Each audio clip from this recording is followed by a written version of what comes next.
Hello, my name's Christian Hacking and this is the CBR UK News Update. 3 top stories for you today. Firstly, latest stats reveal pills by post have actually increased the number of abortions in the United Kingdom. Secondly, ITV and other mainstream media outlets finally acknowledge that abortion is a genocide.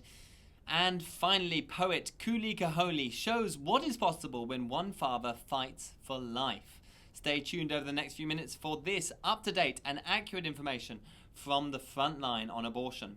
Breaking news, DIY pill by post measures have killed more children in the shortest period of time than ever before. Data out today reveals that between January and June of this year, there have been nearly 110,000 abortions. That figure is a record-breaking 4% higher than figures from the first 6 months of last year. Now, considering these are new measures being rolled out, this is alarming.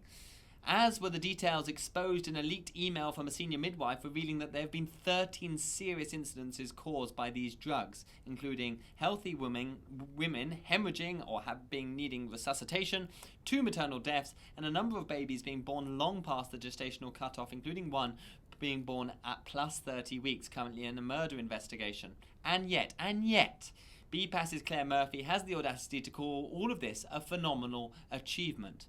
Are you sure about that, Claire? Now, what accounts for these high figures? Well, I would argue 3 things. Firstly, we've got a culture of fear produced by COVID. Secondly, we've got misinformation about abortion and its consequences on women. And finally, we've got a lack of proper consultation.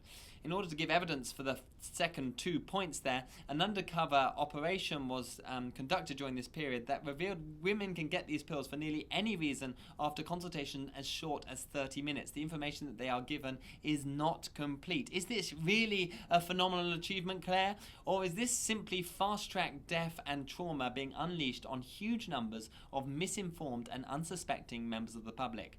Please add your comments below. Now, for your information, the UK Parliament have formally decided to have a public consultation into these measures. The race is now on to find and retrieve the casualties over this period and get them to speak directly to policymakers before abortion in our bathrooms becomes a permanent fixture. If you do know of anyone to that end, please do get in touch.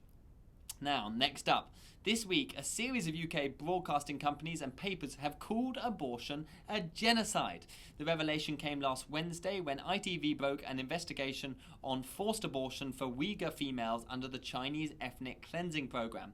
The sorrowful account, retold by survivors in Turkey, told of Uyghur villages undergoing forced contraception, forced sterilization, and forced abortion at the hands of the Chinese authorities. The account also included abortion at full term and infanticide by injection or simply casting the breathing baby into a bin.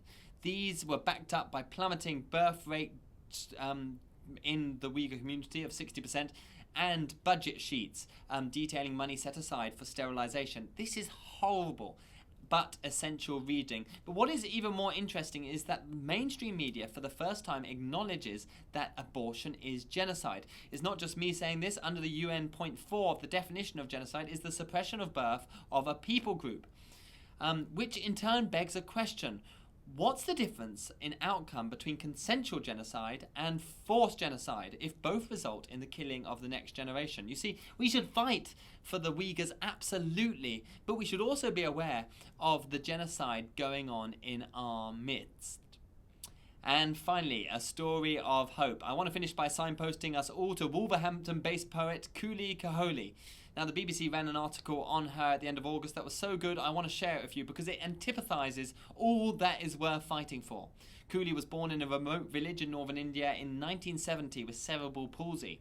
Described as unmarriageable and as a rag doll, close family members were advising discarding her in a local river. But by the grace of God, her father intervened and emigrated the whole family to Wolverhampton to save her life.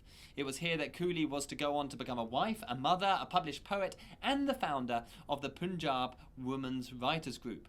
Kuli was saved when so many millions of Indians aren't. And look what her life has done.